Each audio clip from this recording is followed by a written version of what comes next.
He had just woken from sleep, only to find himself lying in a sealed room. The walls around him were made up of countless squares, each with a strange iron door embedded at its center. Out of curiosity, the man got up and opened several of the iron doors, but behind them were rooms with identical layouts. He climbed along the ladder on the wall into the adjacent room, and as soon as he landed, the iron door behind him automatically locked. Before he could take a few steps forward, his entire body suddenly froze in place. Several streaks of blood appeared on his body out of nowhere. Clearly, he had inadvertently triggered some hidden mechanism. Meanwhile, in another room, Quentin, his hands covered in blood, climbed out from the iron door on the floor. After looking around carefully, he saw only a man in a deep sleep in the room. He hurried forward and called out, but there was no response. Quentin turned and opened other doors in search of an exit, but the layout was still just repeating rooms. Just as he felt disappointed, the man behind him had already woken up and was staring at him intently. The two instantly froze in place when an iron door beside them suddenly began to rotate on its own. Quentin tensed and rushed over to hide beneath the iron door.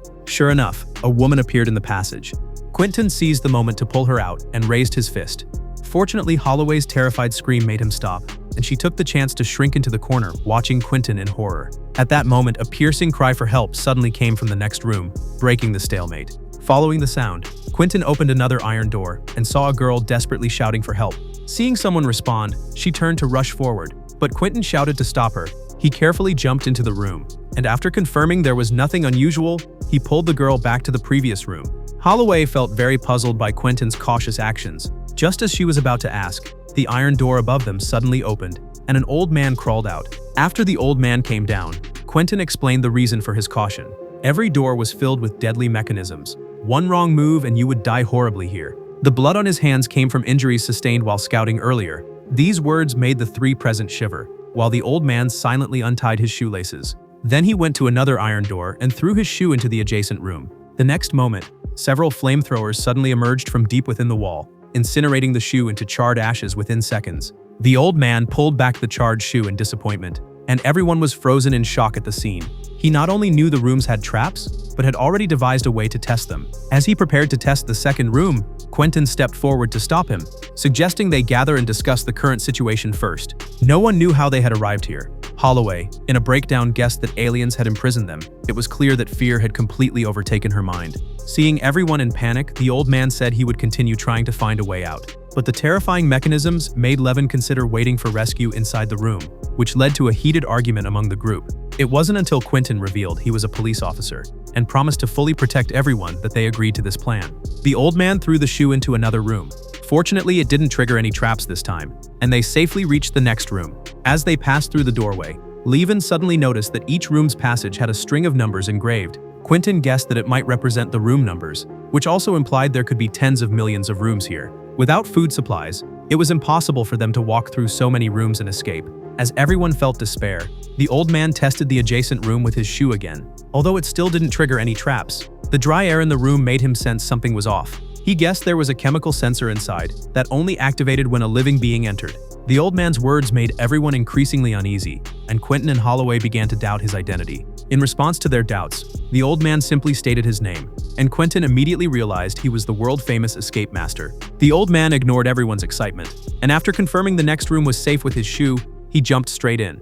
As soon as he landed, he realized something was wrong. A water gun shot out from the wall, spraying a mysterious liquid, and his piercing scream echoed through the room. Quentin rushed over to pull him back, but the highly anticipated escape master had already lost his life. Seeing the old man's tragic death, despair and fear consumed them again. It was clear that using the shoe to test the rooms was not completely safe. But without food supplies, stopping would mean death. To survive, Quentin decided to start with the clues they already had. After introducing themselves, the group consisted of a doctor, a police officer, an escape master, a math student, and an architect. Although they were ordinary in their respective fields, Quentin was convinced that the key to escape was hidden among their identities. While he was thinking about the clues, Holloway suddenly complained that all of her accessories had been taken. Everyone was left wearing the same clothes, with only Levin's glasses remaining. Levin isn't nearsighted and only wears glasses while studying, and Quentin suddenly recalled the mysterious numbers in the passage and Levin's mathematics major. He hurriedly took Levin to the main door and asked her to carefully observe the patterns of the numbers.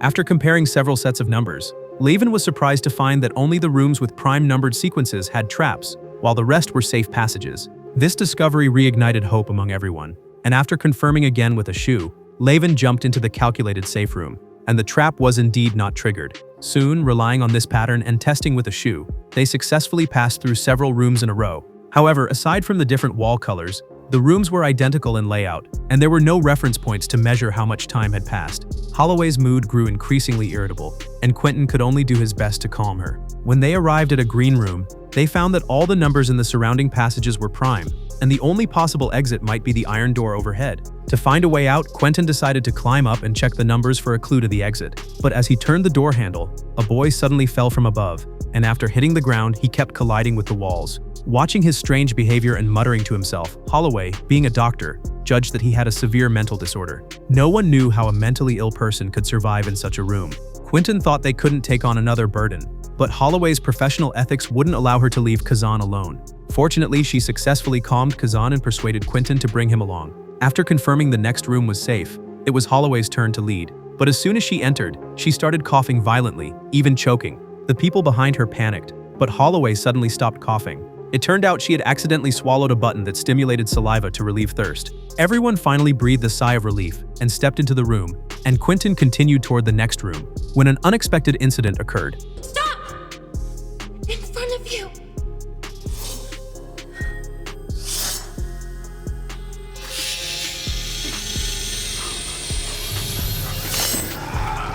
Even though it was supposed to be a room without prime numbers, a terrifying trap appeared, showing that their pattern had a flaw.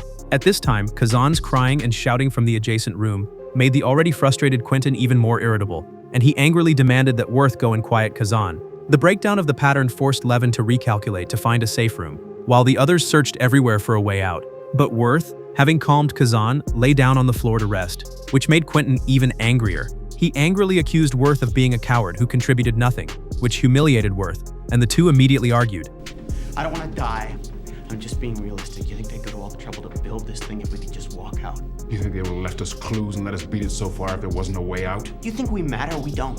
Put us out of your misery so we can get on with getting out of here. Oh, you're not getting out of here. Yes, we are! There is no way out of here! Hearing this, everyone looked at Worth in disbelief, wondering how he could be so certain that there was no way out. Seeing the doubtful looks, Worth had no choice but to admit that he was one of the builders, and had designed the exterior of this place. He did not know the mastermind behind it or the traps inside the rooms. He had only started the design after accepting his employer's invitation.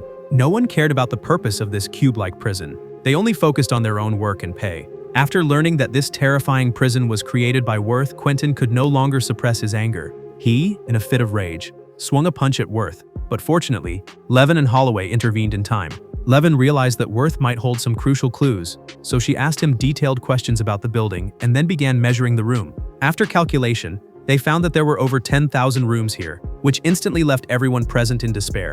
But Levin made a new discovery. The numbers at the passage entrances were Cartesian coordinates, marking their exact location within the building. After analyzing these coordinates, Levin excitedly found that their current room was only 7 rooms away from the edge. Even more fortunately, Worth said that there was a single exit outside the building. Using the shoe testing method and precise coordinate calculations, they successfully passed through several rooms. But just as they were about to enter the next room, a sound Kazan made unexpectedly triggered a trap inside the room. The trap in this room was voice-activated. Any slight mistake could impale them on spikes, though fortunately the sound of opening the door was not detected. At this point, they only had 2 choices: grit their teeth and enter the room, or return the way they came. Continuing forward was fraught with danger but still offered hope of passage. Returning meant encountering more traps and mechanisms. Seeing that escape was within reach, Quentin and the others decided to take the risk. Worth bit the shoe tightly with his teeth, while Quentin held his legs and carefully lowered him upside down. Then Worth carefully climbed from the ceiling stairs to the next room's doorway, gently turning the doorknob. Under the tense gaze of Quentin and the others, Worth safely reached the next room, instantly rekindling their hope.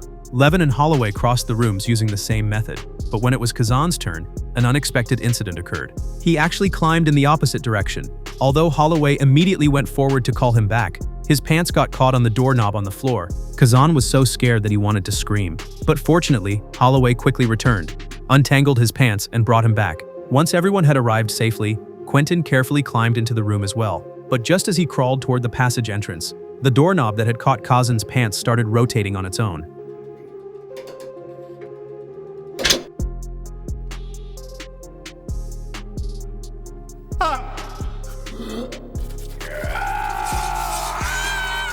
Having barely escaped with his life, Quentin could no longer tolerate Kazan's foolishness. and pressed him against the wall, yelling furiously. Holloway rushed over to stop him, but Quentin had already had enough of both of them. He turned his anger on her and, in the struggle, accidentally knocked her to the ground. The atmosphere in the room froze instantly. Levin and Worth had no choice but to open the door and use the escape exit to divert their attention.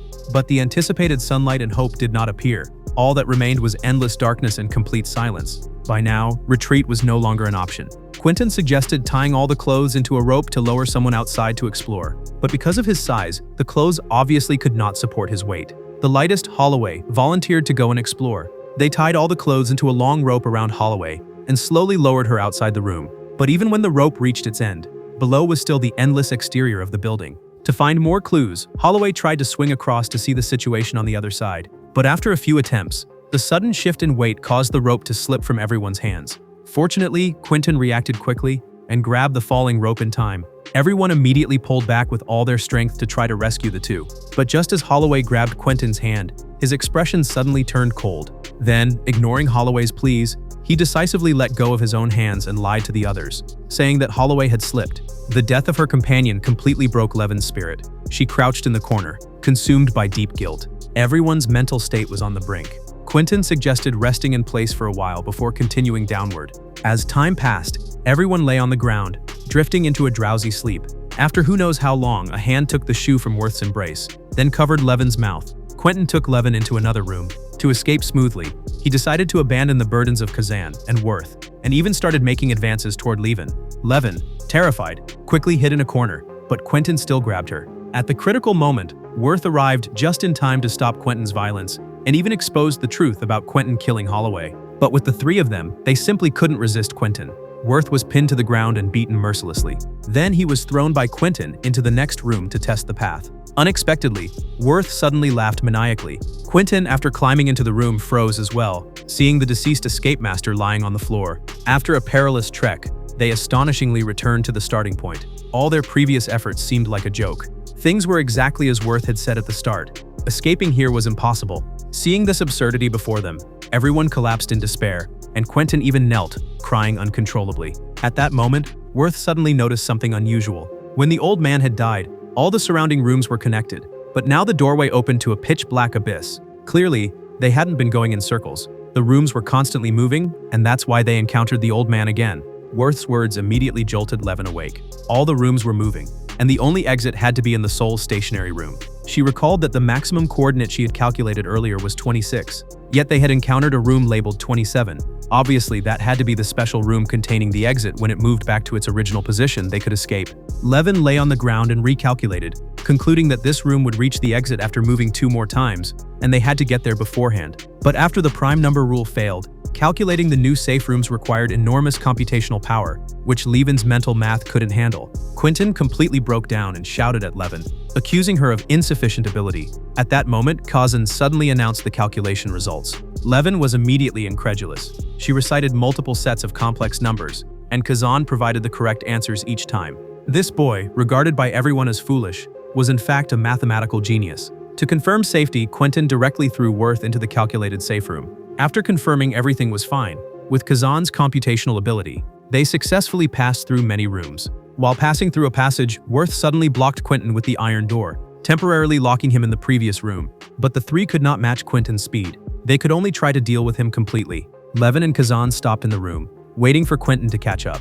As he angrily approached the two, the floor beneath him suddenly gave way, and he fell into the room below. After confirming Quentin was no longer moving, Worth painfully climbed back into the room, and the three continued searching for a safe passage. Levin and Worth passed through the passage and reached the room. But Kazan lagged behind. As the building trembled, the rooms began moving again, and they could only watch helplessly as Kazan was moved elsewhere. Just as the two felt despair, they faintly heard Kazan's cries. Apparently, he had not been moved very far. Worth immediately rushed out to search, while Levin anxiously waited inside the room. At that moment, she suddenly noticed shards of glasses on the ground. It turned out they had been in that special room from the beginning.